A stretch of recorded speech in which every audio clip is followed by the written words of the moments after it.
भीमागुड़ी कर्लामुंडा concrete रास्ता निम्नमानर कार्य अभियोग। कर्लामुंडा ब्लॉक रे दुर्नीति दिनकु दिन सीमा टपिलाणी। ब्लॉक अधिकारी दायित्वहीनता तथा अपारगता जोगु ठिकादार राज चली।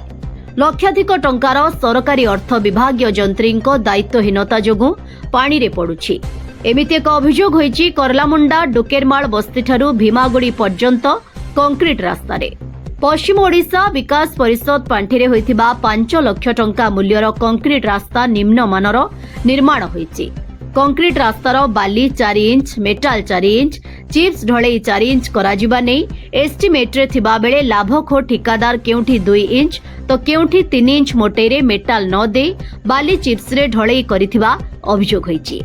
जेतेबेले ठिकादार कंक्रीट रास्ता करुथुला सेतेबेले ब्लॉक रो पंचायत दायित्व रे थिबा जंत्रींको देखा नथिबा कहिसंती पड़ार किछि सामाजिक कर्मी, जहार सहयोग नै ठिकादार निम्नमानर काम करी बिल हातेई नेबाको।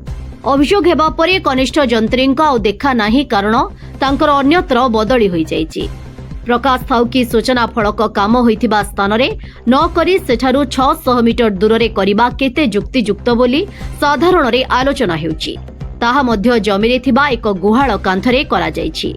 नियम मुताबक इटारे 10 इंच रे करिबा कथा। सूचना फलक पई 3300 टंका करिबारे सरकारी हिसाब रे मिली थाए। एहाकु नै वीडियो सुश्री सुचरिता मुर्गी को पचारिबारु एही अभियोग रो खबर अछि। कनिष्ठ जंत्री तदारक परे रिपोर्ट हिसाब रे कार्यानुष्ठान नियाजिबो बोली प्रकाश करथिले। जिलापाल एही रास्ता को नै तदंत करिबाकू पड़ावासी और सामाजिक कर्मी दाबी करिसंती। ब्यूरो रिपोर्ट ओडिशा प्रयास न्यूज।